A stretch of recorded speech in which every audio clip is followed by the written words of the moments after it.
नमस्कार, मैं हूं संजय शर्मा। आप देख रहे हैं 4 PM न्यूज नेटवर्क। अचानक शरद पवार ने एक बैठक बुलाई और कहा कि मैं अब पार्टी के अध्यक्ष पद का अपना पद छोड़ रहा हूं। अब मैं पार्टी का अध्यक्ष नहीं रहूंगा। पूरे देश में खलबली मच गई। पूरा देश हैरान रह गया। बस एक जगह मिठाइयां बंटना शुरू हो गई और वो थी भारतीय जनता पार्टी के नेताओं के घर।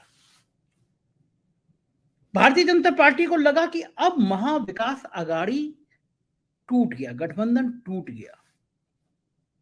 और भारतीय जनता पार्टी को लगता था कि उत्तर प्रदेश के बाद सबसे ज्यादा सीटें देने वाला महाराष्ट्र अब फिर से उनके कब्जे में आ जाएगा।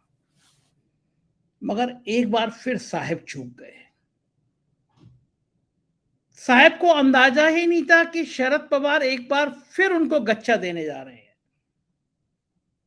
साहब को अंदाजा ही नहीं था कि ये नेता जो देश की राजनीति की सबसे ज्यादा नब्ज पहचानता है, जो देश की आर्थिक राजनीति राजधानी को अपने इशारों पर नचाता है, वो ऐसे दांव पेच चलने का सबसे पुराना खिलाड़ी है।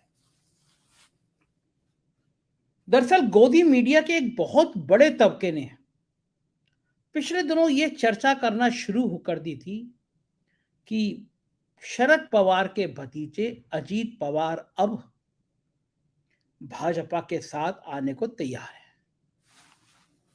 रूपरेखा भी बन गई थी। कुछ चैनल अजीत पवार को मुख्यमंत्री तो कुछ उनको डिप्टी सीएम बना रहे थे। एक बार अजीत पवार ने प्रधानमंत्री की तारीफ कर दी तो और बल मिल गया। एक बार उन्होंने अपना फोन बंद कर दिया तो और बल मिल गया। और तब ये हुआ, तब ये समझ आया कि वास्तव में महाराष्ट्र में कुछ होने वाला है। दरअसल साहब की सबसे बड़ी परेशानी, दरअसल साहब के लिए सबसे बड़ी समस्या महाराष्ट्र है। बिहार में नीतीश कुमार ने जो भाजपा का हाल कर दिया है, उससे भाजपा पसीने पसीने है।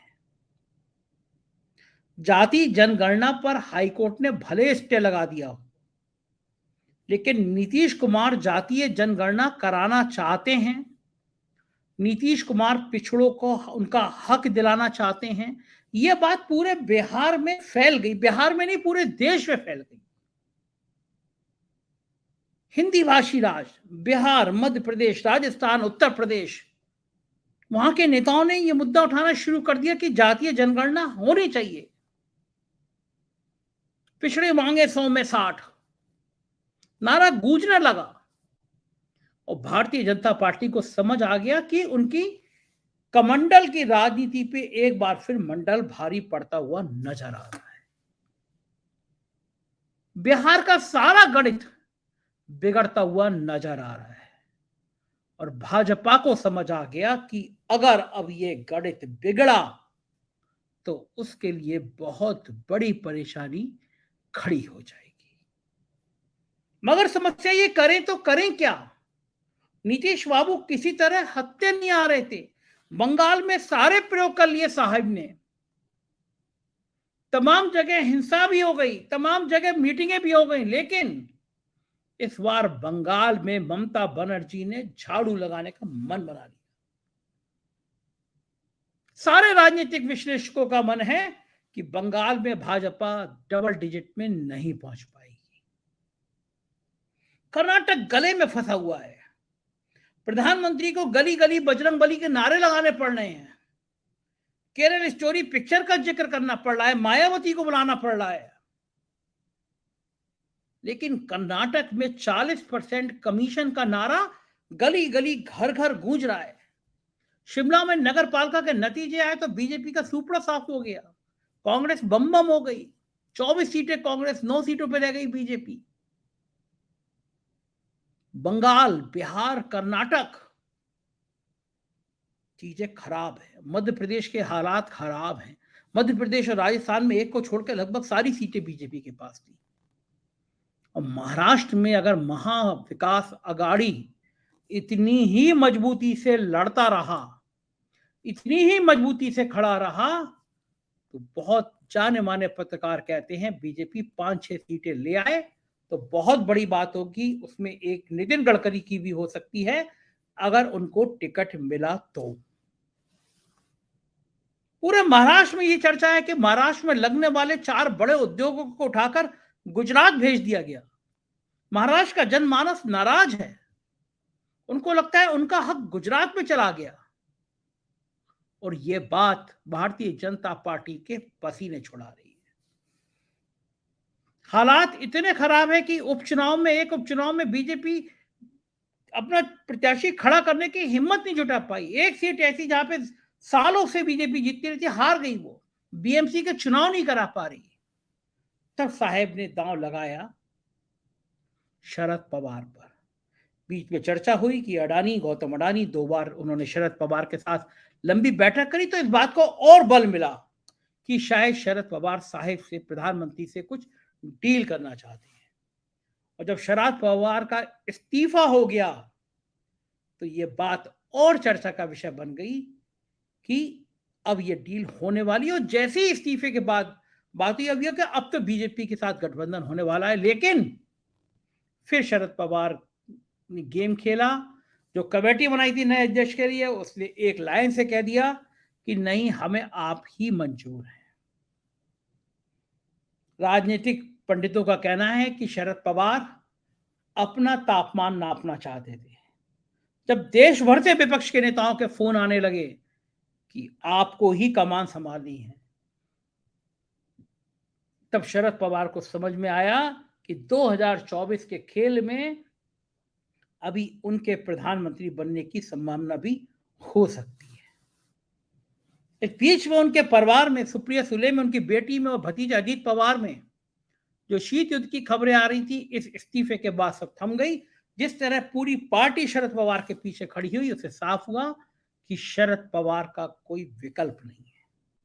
हमने सोचा कि महाराष्ट्र की राजनीति के इन पहलुओं पर महाराष्ट्र के किसी योग्य आदमी से बात की जाए, किसी ऐसे आदमी से बात की जाए जो महाराष्ट्र की राजनीति को समझता है, महाराष्ट्र की नौकरशाही को समझता है, महाराष्ट्र के आर्थिक साम्राज्य को समझता है और शरद पवार की अहमियत को समझता है।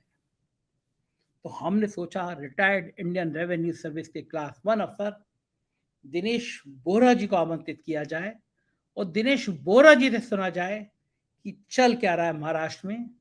तो सुनिए दिनेश बोरा क्या कहते हैं। स्वागत है दिनेश बोरा जी आपका इस शो में। और महाराष्ट्र की राजनीति को आपसे ज्यादा कोई जानता समझता नहीं है। शरद पवार ने इस्तीफा दिया तो साहब की टीम बड़ी खुश हो गई कि अब हमारे पाले में गेंद आ गई, लेकिन लगता है कि शरद पवार का एक प्लान था अपने आप को मजबूत दिखाने का, विपक्ष को संदेश देने का और अपनी पार्टी को भी कमान संभालने का। क्या लगता है आपको, ये क्यों किया होगा शरद पवार ने ये सब? संजय जी नमस्कार। दरअसल इसमें 2 एंगल हैं। पहला एंगल तो एनसीपी का एंगल है और दूसरा एंगल है केंद्र सरकार का कि उनका हित कैसे साधा जा सकता है 2024 के लिए। बहुत सारे लोग भूल जाते हैं कि महाराष्ट्र की 48 सीटें किंग मेकर हैं, उनके बिना केंद्र में सरकार बनती नहीं है। और पिछली बार भी 48 में से 41 सीटें एनडीए के पास थी, तो जिसकी वजह से सरकार आपको बनती नजर आई थी। तो कई बार हम उसको अंडर एस्टिमेट करते हैं, लेकिन बिना महाराष्ट्र की सरकार नहीं बनेगी केंद्र में, ये बिल्कुल पक्की बात है। महाराष्ट्र सरक गया तो केंद्र सरकार सरक जाती है। अब पहले मुद्दे पे आते हैं कि एनसीपी में जो शरद पवार, जिन्हें महाराष्ट्र में साहब कहा जाता है एक्चुअली, उन्होंने इस्तीफा क्यों दिया। 2-3 वजह थी उसकी। एक तो एनसीपी का विद्रोह उन्हें बहुत तंग कर रहा था। अजीत पवार अपनी एक अलग लाइन लेने की कोशिश कर रहे थे। इसके अलावा नासिक और पूना के कुछ एमएलए ऐसे थे जो खुली जुबान में अजीत पवार का साथ दे रहे थे, और इस बात की संभावना थी कि 35 से 40 एमएलए जो हैं वो उनके साथ जा सकते हैं अगर विद्रोह होता है।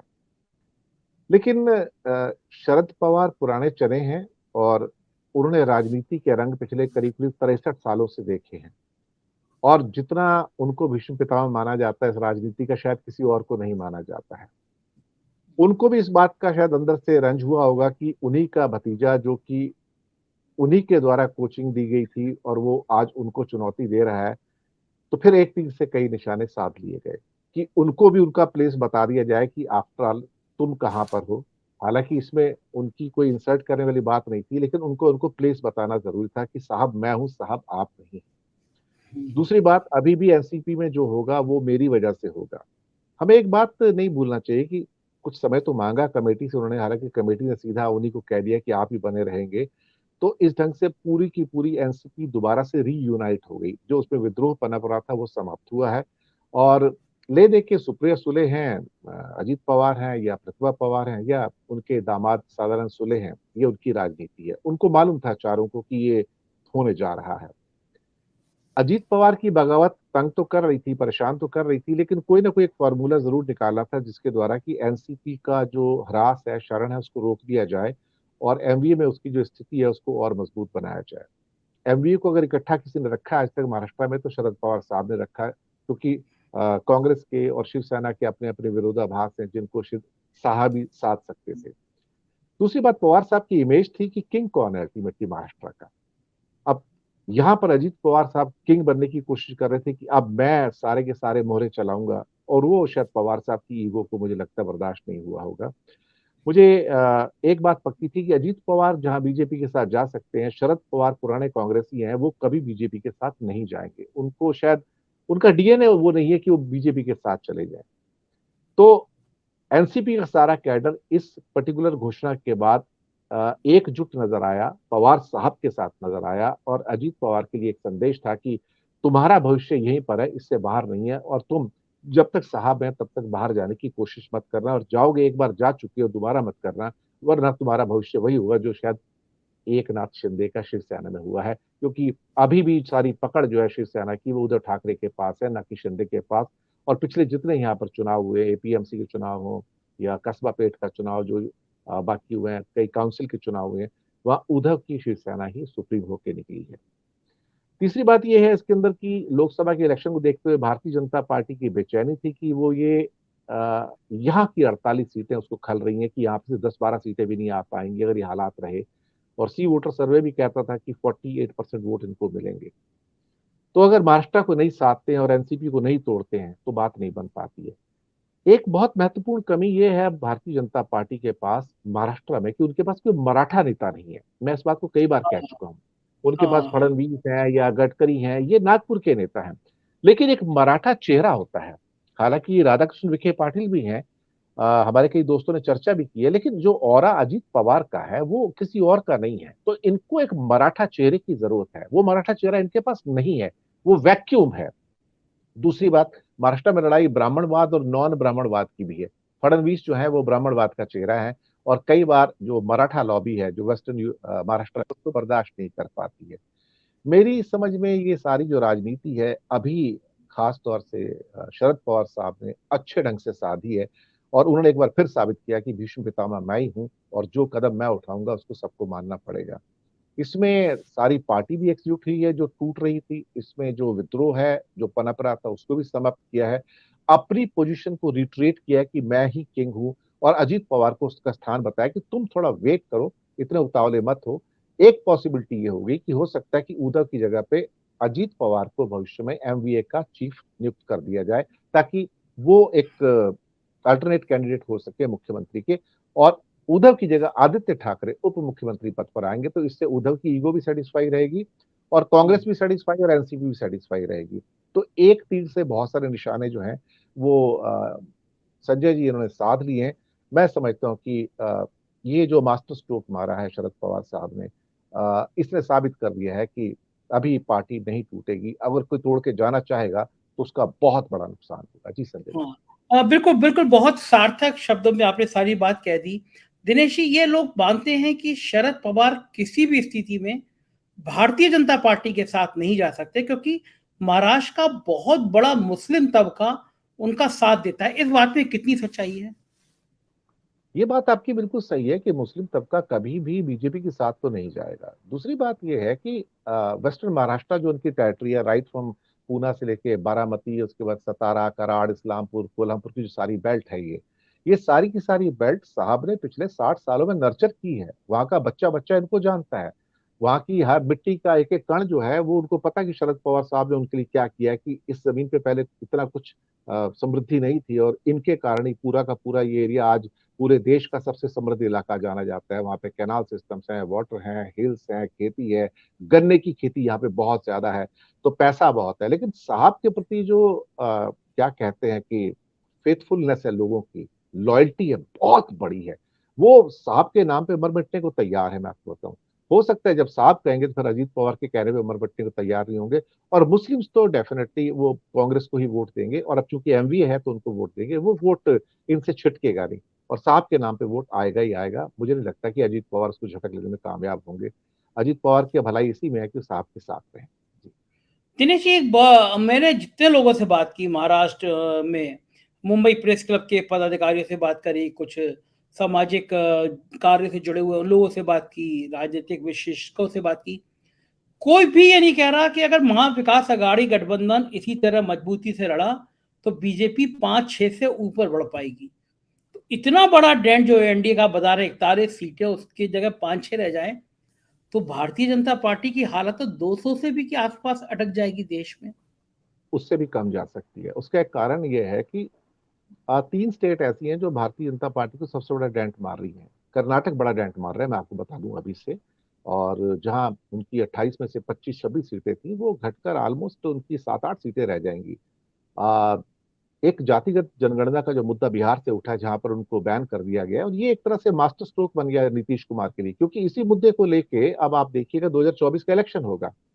वो कहते हैं कि अब ये हाईकोर्ट का कहना है कि, यानी कि अदालत का कहना है कि ये पार्लियामेंट का मसला है, पार्लियामेंट इसको तय करेगी जातिगत जनगणना हो या नहीं हो। तो कहेंगे अब पार्लियामेंट में हमें मेजोरिटी दो, ताकि हम जिसकी जितनी हिस्सेदारी उसको उतनी भागीदारी मिल जाए। तो ये एनकैश करके ले जाएंगे। और बिहार में बीजेपी के जो चांसेस थे थोड़ी बहुत 2-4-10 सीटों के, इन्होंने अपने चांसेस उसके द्वारा गवा दिए हैं, क्योंकि बिहार में चुनाव 2024 का इसी मुद्दे पर होगा। और वहां 40 में से 39 सीटें उनके पास थी, बड़ा डेंट आएगा। आपका कहना बिल्कुल सही है कि 200 क्यों, 180 के आसपास भी आ सकते हैं, क्योंकि इसके अलावा जो बाकी यूपी में क्या हो जाएगा, 62 की जगह 65 आ जाएंगी, 70 सीटें आ जाएंगी। चलो मैं भी मान लिया यूपी उनको डेंट नहीं मारेगा, हिमाचल डेंट मारेगा। हिमाचल, उत्तराखंड, दिल्ली, मध्य प्रदेश, छत्तीसगढ़, ये सारे के सारे जो हैं, राजस्थान, गुजरात, ये सेचुरेशन स्टेट हैं। यहाँ पे 100% के आसपास सीटें ऑलरेडी उनके पास हैं, या 98% सीटें हैं। इससे ऊपर कहाँ जाएंगे? 26 में 26 गुजरात में नहीं जा सकते, 25 से ऊपर राजस्थान नहीं जा सकते, दिल्ली 7 में 7, हिमाचल 4 में 4, उत्तराखंड 5 में से 5 है। और ये सारी सीटें हैं, इससे ऊपर कहाँ जाएंगे? तो यहाँ भी लॉसेस आएंगे उनके। मुझे ये लगता है कि सिचुएशन प्रिकेरियस है। और भारतीय जनता पार्टी की जो बेचैनी है इस टाइम दिल्ली के अंदर, वो साफ सुथरी देखी जा सकती है।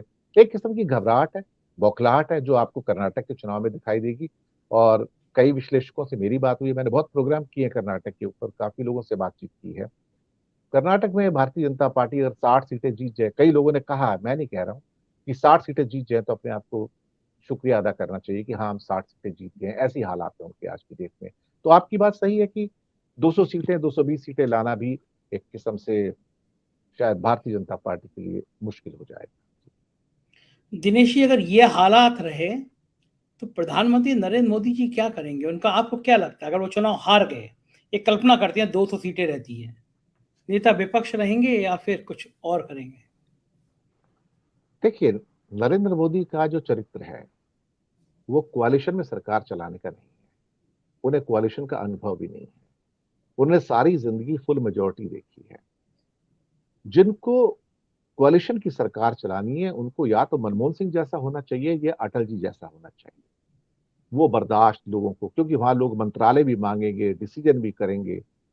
और यहां पर आपको ना जाने कितने समझौते करने पड़ते हैं। और साहब को, बड़े साहब को, दिल्ली के साहब को समझौता करने की आदत नहीं है। ये भी मंजूर नहीं इनको कि अगर मैं चल रहा हूं तो मेरे साथ साथ कोई बिल्कुल साइमल्टेनियसली साथ में कुछ चले। वे तो चाहते हैं कि जो व्यक्ति साथ चल रहा है वो 2 फुट मुझसे पीछे चले, 1 फुट मुझसे पीछे चले। तो जब आप एक ऐसी मनोस्थिति में आ जाते हैं तो फिर आपके लिए ये बड़ा मुश्किल हो जाएगा। और मुझे लगता है कि इनकी पेरेंट ऑर्गेनाइजेशन आरएसएस इस बात को मार्क कर रही है कि उस समय ऐसा कौन सा लीडरशिप आ सकती है बीजेपी के अंदर, जो वहां पर लोगों को साथ लेके चल सके। हमें एक बात नहीं भूलनी चाहिए संजय जी, आप तो बहुत अनुभवी हैं, बहुत लंबा चौड़ा आपने राजनीतिक जीवन भी देखा है, मीडिया का जीवन भी देखा है आपने, कि कभी कभी ये जो स्ट्रोक ऑफ लक होता है ना, ये बहुत इंपॉर्टेंट होता है। हम याद है जब नरसिम्हा राव, जिन्होंने चुनाव ही नहीं लड़ा था, लेकिन नसीब उनको खींच के उस कुर्सी पर लेके आया था।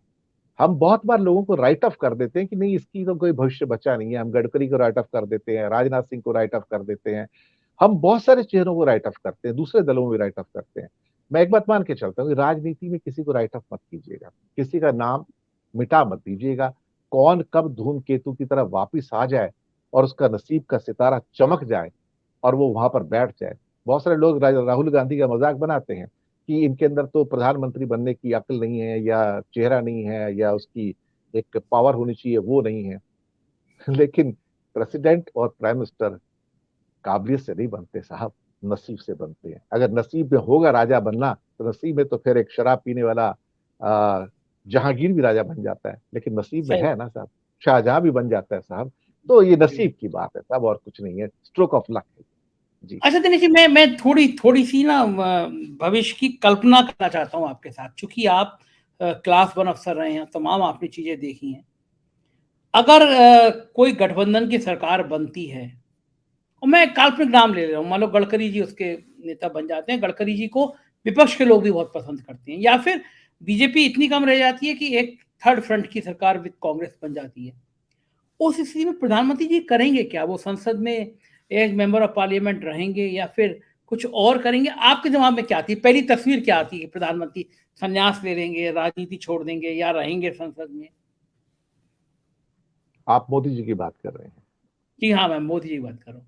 देखिए, मोदी जी ने अपना एक कानून खुद का बनाया हुआ है 75 साल का, लेकिन समस्या है कि मोदी जी की बातों में यकीन कौन करता है। मोदी जी जो कहते हैं वो कहेंगे हमने तो ऐसी बात कभी कही नहीं, हम तो लोगों से सिर्फ कहते रहे कि 75 में आप रिटायर हो जाइए, लेकिन अगर कोई बहुत ज्यादा काबिल इंसान हो मुझ जैसा तो रहना चाहिए। तो वो अपनी बात पर टिके कब है, कौन इस बात पे यकीन करेगा कि ये अपने लिए कानून लागू करेंगे। तो वो कानून दूसरों के लिए है। वो हो सकता है ईश्वरप्पा के लिए हो, येडुरप्पा के लिए हो, या उससे पहले जगदीश शेट्टार के लिए हो, या फिर बाकी कई नेता उनके लिए हो सकता है। लेकिन राजा लोग दूसरों के लिए कानून बनाते हैं, खुद के लिए नहीं होते हैं। खुद के लिए रीगल आउट होने के 100 रास्ते रख लेते हैं कि मैं देश को मेरी जरूरत है, मैं देश की सेवा करना चाहता हूँ, और बहुत सारे शब्द वैसे यूज करते हैं। लेकिन जहां उन्हें महसूस होगा कि अब वो किंग नहीं रहेंगे, वो विरोध में बैठेंगे नहीं, वो रिजाइन करके निकल जाएंगे। और उनको, अगर आप पिछले 2-3 वर्षों से उनकी एक मनोस्थिति को देखें तो आप हैरान हो जाएंगे। बहुत सारे लोगों ने शायद उसको महसूस तो किया है। वो ये कि उन्हें संसद में बैठना पसंद नहीं है, उन्हें भीड़ में बैठना पसंद नहीं है। उन्हें लगता है कि 550 नहीं है, ये 550 संसद सदस्य नहीं, ये भीड़ है। वो संसद में तभी आएंगे जब उनको कोई उत्तर देना होगा। दूसरी बात, अगर संसद में कोई विरोध का नेता बात कर रहा हो तो ये वहां कभी नहीं बैठेंगे, क्योंकि इन्हें दूसरों को सुनने की आदत नहीं है, इन्हें खुद बोलने की आदत है। तो अनलेस राष्ट्रपति जी के अभिभाषण पर या कोई इंपॉर्टेंट इशू जिसको उन्हें बात करनी है, तो वो संसद में आएंगे। शायद वो अपने आप को भीड़ से ऊपर समझते हैं, वो समझते हैं कि मैं इस भीड़ में बैठने लायक नहीं हूं, मैं ये मेरी जगह नहीं है। मैं एक राजा हूं, एक किंग हूं, और मैं अलग, मेरा सिंहासन होना चाहिए। मैं ये आम आदमी की जो सीटें होती है, जैसे क्या कहते हैं, एक आमदार के रूप में, खासदार के रूप में, वो नहीं है। तो वो उनकी एक मंशा है, वो नहीं चले जाएंगे उसके बाद। वो शायद उनकी मनोस्थिति ऐसी नहीं कि किसी के साथ मिलकर बैठकर बात कर सके या उनकी बात सुन सके। वो चीजें उन्होंने डेवलप भी नहीं की हैं। मुझे नहीं लगता तो कि वो कहाँ जोड़ चले तोड़ की जाएंगे राजनीति कर पाएंगे। दिनेश जी? कई संन्यास संन्यास ले लेंगे, चले जाएंगे। वेट करेंगे कि शायद मैं राष्ट्रपति बन जाऊं बाद में, हो सकता है। उनको राष्ट्रपति बनाने वाले बैठे हैं ना लोग, लेकिन उसका भी चांस अभी कम है। राष्ट्रपति पद का चुनाव भी बहुत दूर है। तो उनके लिए क्या है कि स्थितियां ऐसी होंगी तो इधर कुआं उधर खाई। तो वो उसके बाद वो एक संन्यास वाली परिस्थिति है, जो कि राजनीति के परिदृश्य से, पटल से गायब हो जाओ और पीछे जाके कहीं काम करो बस। वो ये सामने नहीं रहेंगे, वो उनकी मनोस्थिति ऐसी है नहीं है। मतलब जो कहते हैं कि मेरा क्या है, मैं फकीर हूँ, झोला उठाकर चल दूंगा, तो अगर सीटें कम रही तो 2024 के बाद वाकई में वो झोला उठाकर चले जाएंगे? बिल्कुल चले जाएंगे, लेकिन जिस हालत में छिन्न भिन्न अवस्था में भारत को छोड़ जाएंगे, जिस सामाजिक ताने बाने को तोड़ कर जाएंगे, उसे भरने में तो सदियों लग जाएंगी।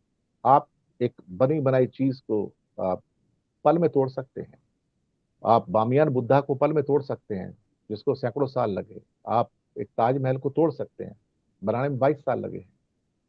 किसी भी समाज को बनाने के लिए सैकड़ों वर्ष लगते हैं, तोड़ने के लिए तो थोड़ा ही समय लगता है। और पिछले 8-9 सालों में ही हम एक किस्म से छिन्न भिन्न हो गए हैं पूरे के पूरे। तो ये चीजें हमारे सामने हैं। मुझे लगता है कि जिस अवस्था में छोड़ कर जाएंगे, मुझे उसकी चिंता होती है कि कैसा भारत पीछे होगा, ये बचेगा, कब तक चल पाएगा। जी बिल्कुल ठीक कह रहे हैं। शुक्रिया दिनेश जी। आप बीमार थे तब भी आपने हमें अपना समय दिया। स्वास्थ्य का ध्यान रखिए। शुक्रिया, थैंक यू। सुना आपने ये आकलन। महाराष्ट्र में भारतीय जनता पार्टी गले गले तक फंसी हुई है। अगर महाविकास अघाड़ी गठबंधन बना रहा तो महाराष्ट्र में हालत खराब हो जाएगी। बिहार, मध्य प्रदेश, राजस्थान, बंगाल, मध्य प्रदेश और राजस्थान में एक को छोड़कर सब सीटें इनकी थी। यहां से अब बीजेपी को बहुत बड़ा डेंट पड़ने वाला है। और यहां से अगर इतना ही डेंट रहा तो साहेब का 2024 का सपना खंड खंड बिखर जाएगा। देश में एक नई राजनीति का जन्म होगा। क्या होगा, हमारी निगाह रहेगी। आप देखते रहिए 4 PM। एक रिक्वेस्ट आपसे है, इस वीडियो के नीचे एक डिस्क्रिप्शन बॉक्स है, हमारा मेंबरशिप का फॉर्म है, हमारे मेंबर बनिएगा। हमारे कुछ और राज्यों में चैनल हैं, 4 PM यूपी, बिहार, गुजरात, महाराष्ट्र, गुजरात, कर्नाटका, उनको भी सब्सक्राइब करिएगा। शुक्रिया, थैंक यू।